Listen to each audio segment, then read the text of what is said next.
Alright guys, so after some much needed time to get working on our shipping container, we've decided to come together and do a video on how we decided on using a shipping container to turn into a classroom slash homeschool slash work area for us to create things in with our X tool. And so we're going to go through the whole container and give you a rundown on what we did, because we looked everywhere for videos like this and it was really picky, choosy on what we could find.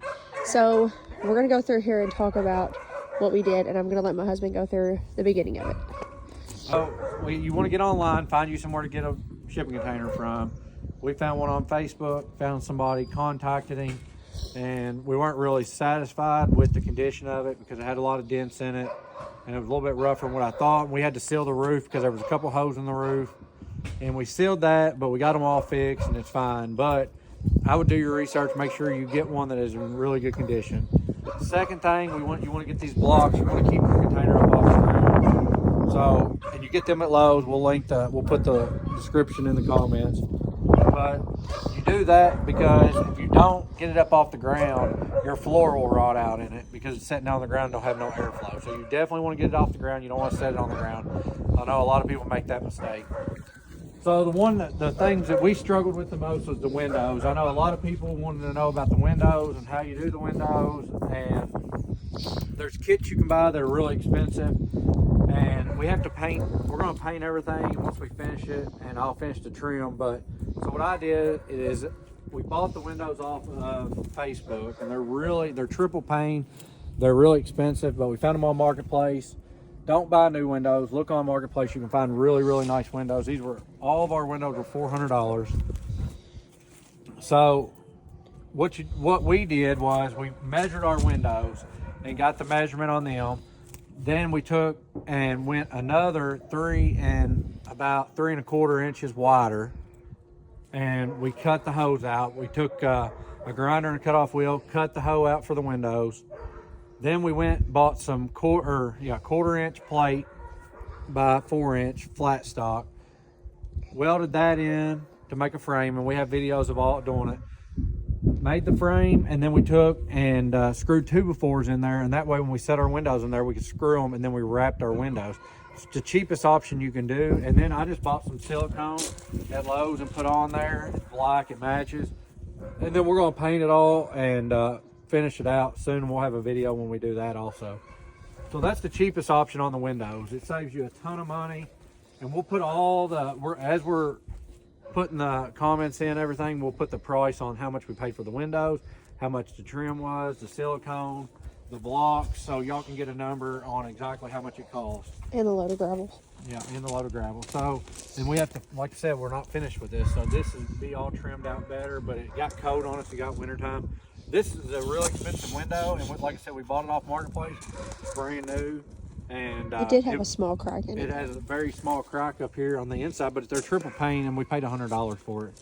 So it's a really nice window. And then we bought the unit, the heating and air unit. It's 12,000 BTU, 120 volts, and we got it off of eBay and shipped here, and it works great. It heats the whole thing fine. All right, so we'll walk back up here and look at this. All right, you can pause it now. You added it. That's just part of it. All right, so this is our electric panel, and we bought it at Lowe's, and it's got a few just regular breakers in it. You can see it's just 4 breakers because there ain't a whole lot of, it don't take a whole lot of power for this. That's pretty much. Do you want to explain what this is so they don't think we got to wash it? This is, like I said, everything will look a lot better once we get it finished. But this is for our laser, and it's just a vent for our laser, is what it is. All right, this is our porch, and all we did was take some decking boards, cut them to length, and we just stepped this in like 4 or 5 feet and framed this in. And the reason we did that's the cheapest option than having to put a door on the outside. That's why we went with the shipping container, because if you go with the shed, you're looking at $10,000 or $12,000 right out of the gate, and that's before you put any heat, air, drywall, anything in it. That's the bare frame is $10,000 or $12,000, and the square footage is not much. This is a 40-foot high cube shipping container, and you get the same amount of square foot you do on a shed with this, but for a lot cheaper the price. So that's why we went with this. And then we just put a window, door, and then we just wrapped it in metal. And so we'll take you on the inside now and show you all the inside of everything. Okay, so it's going to be a little bit loud in here, but okay, so now we're going to come inside and we're going to go through the actual shipping container itself. Everybody's in here today. It's a nasty rainy day here in Kentucky.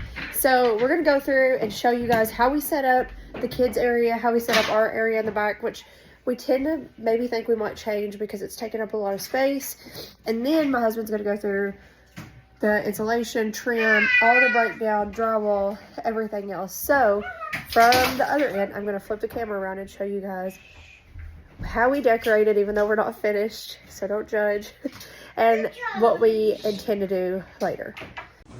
Okay, so this is the huge window that you saw from the outside. It's perfect because it looks out at the farm ground. There's nothing built back here behind us, so it's really, really nice scenery, especially in the summer, springtime. This is one of the inside windows, which we love because when we're sitting out here doing schoolwork and things, we can see out the driveway, see if anybody's coming in. But this is our area back here. So this is where my husband sits to do his Bible studies, things like that. Or I sit back here and do work. And then this is just, we made this the play area. So this rug was a bad idea, living on a small farm. But we made this the area where the kids could have like break, play. And then from there, we've got our whiteboard that we use daily. And then each kid's got a cabinet. So this is one of ours, our oldest son's. And so we've got everything stored here and then more bookwork down there. Hi, baby. Say hi. Say hi. Say hi. You were waving. I'm not going to open it right now. This is like our arts and crafts, all of our other stuff. We're still working on getting everything in here the way we want it. And then each kid has a desk. So this was one long piece of wood that we cut and made individual desks on. And then they've got their shelves and storage area. This is our work area from here down. So we use an X-Tool laser engraver and have like a small Facebook group that we sell stuff on. So this is completely our work area up here, our storage. And eventually we want another desktop over here to kind of like put things together because we have no like counter space up here to actually work on. The TV we want to mount in this corner. We just haven't got to that yet.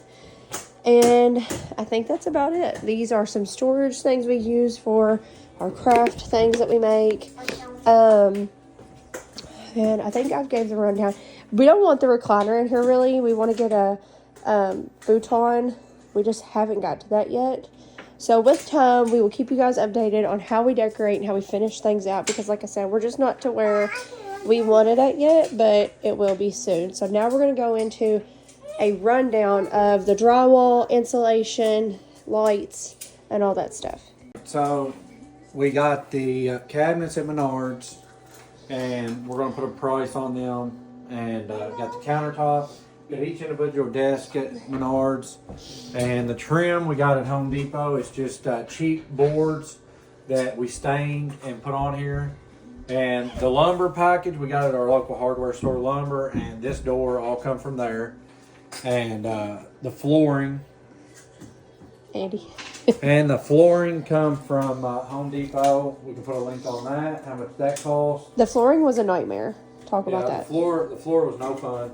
We should have cut it outside and drug it in here, but we had the idea to unroll it in here, and it was terrible. So don't do that. When you put this floor down, if you do buy the pieces that are just one sheet, we done that because where we live and it stays dirty, it's easy to clean. But I would definitely cut it outside and bring it in here. Don't unroll it in here like we did. It was a terrible idea.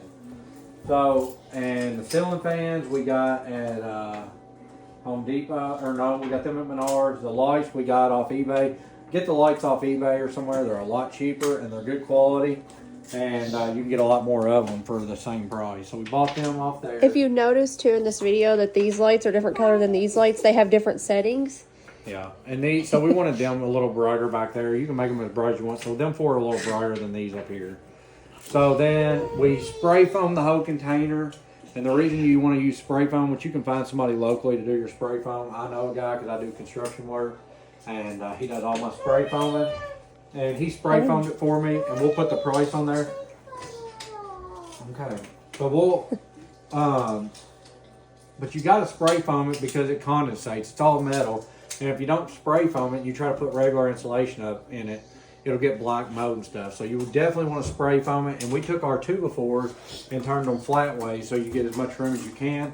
And then on the top, we just dropped it down a 2x4 width and put that up. And they spray foamed the whole thing. And then we hung the drywall, or we paid a guy to hang the drywall, and then me and my wife, we finished it all. So we're gonna put a price breakdown, a list of everything at the beginning, and we'll put it at the end of the video so everybody can see exactly how much it costs, start to finish, and see why this is a cheaper option than going with the shed. There's a lot more that we want to share with you guys, but that was just a quick rundown of everything. So if you have questions, leave them in the comment section and we'll get back to you guys, because there's so much that you don't think of when you're making a first time video. And even though we've had a YouTube for a little bit, there are still some things that I'm just not sure on. We're new to this. So like I said, if you have questions, drop them in the comments. We'll try to answer them or show you guys the best way we can. But until then, stick around, because we're going to try to start doing videos of our homeschool days, what we're working on with the X tool, and just our farm in general. So we hope you enjoy.